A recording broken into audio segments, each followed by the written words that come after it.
அன்பு நெஞ்சங்களே, இறைவன் நமக்கு தந்த புதிய நாளிலே இறைவனுக்கு நன்றி கூறி இறை வார்த்தையால் நம் வாழ்வை பயனுள்ளதாக மாற்றுவோம். இறைவன் நம் அனைவரை நிறைவாக ஆசீர்வதித்து பாதுகாத்து வழிநடத்துவாராக. இன்று புனித யாக்கோபு விழா.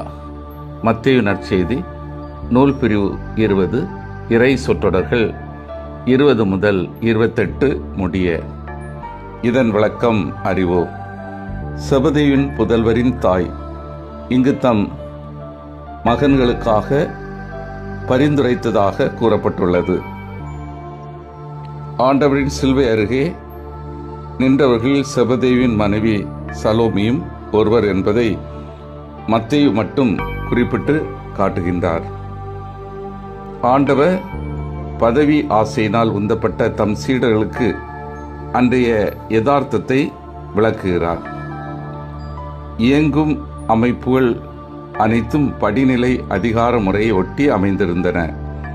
பெரிய பதவிகளை வைத்தோர் இருமாப்புடன் கொடூர ஆட்சி செய்தனர். மானிட மகனாகிய இயேசு பணிவிடை பெறும்படி வரவில்லை, பணிவிடை புரியவும் பலரை மீட்கவும் அவர் தம்முடைய உயிரை தந்தார். பணிவிடை செய்வது மட்டுமன்று, பாவத்தையும் சுமந்து கொள்ளுதல் வேண்டும். அதுவே மீட்பின் கருவூலம். பலருடைய மீட்புக்கு ஈடாக தம் உயிரை கொடுப்பதற்கு இயேசு வந்தார். அன்பார்ந்தவர்களே, இன்று திருத்தூத புனித யாக்கோபுடைய விழாவை மகிழ்வோடு கொண்டாடுகின்றோம். யார் இந்த யாக்கோபு?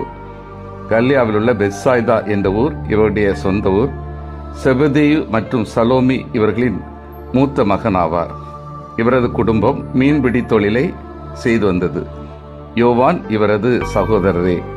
இவரது தாய் சலோமி அன்னை மரியாளின் சகோதரியாகவும் யாக்கோபு இயேசுவின் ஒன்றுவிட்ட சகோதராகவும் இருக்கலாம் என மரபு கூறுகிறது. இயேசுவின் உறவினர் என்ற பெருமை இவர்களிடத்திலே அதிகமாகவே இருந்திருக்கிறது. இவரும் இவருடைய சகோதரரும் இடியின் மக்கள் என அழைக்கப்படுகிறார்கள். யாக்கோபின் இறையழைப்பு. இவரது குடும்பம் மீன்பிடி தொழிலை சார்ந்து வந்தது.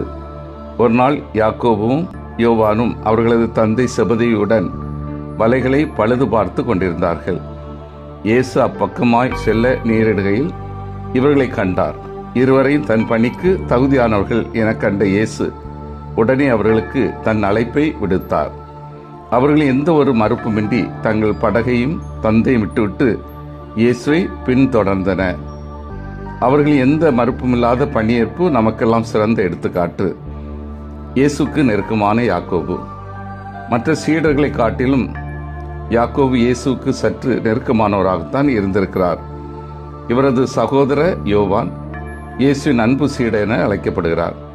பல முக்கியமான இடங்களுக்கு செல்கையிலும் புதுமைகளை நிகழ்த்திய போதும் இயேசு தன்னோடு யாக்கோபையும் யோவானையும் புனித பேதுருவோடு அழைத்து சென்றார் என விவிலியம் கூறுகிறது.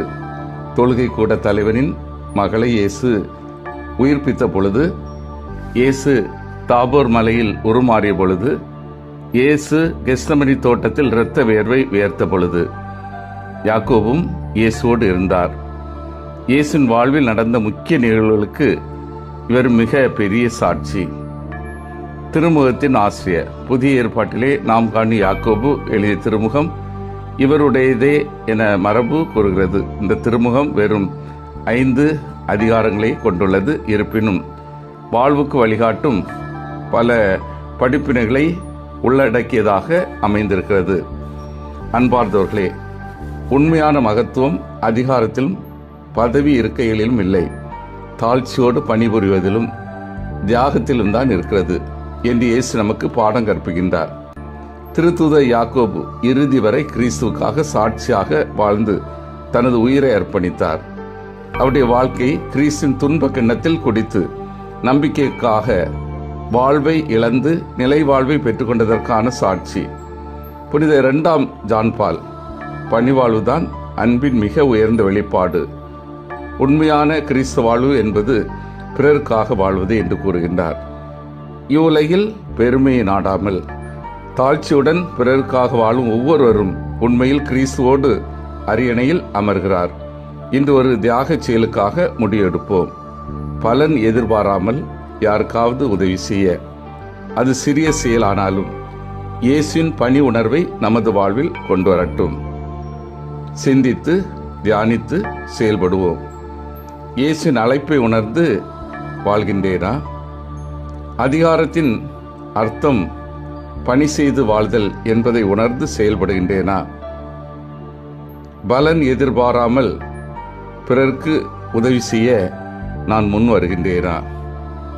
மன்றாடுவோமாக. வல்லமை மிக்க இறைவா, நாங்கள் அனைவரும் இயேசுவின் அழைப்பை உணர்ந்து வாழவும், அதிகாரத்தை அர்த்தம் பணி செய்து வாழ்தல் என்பதை உணர்ந்து செயல்படவும்,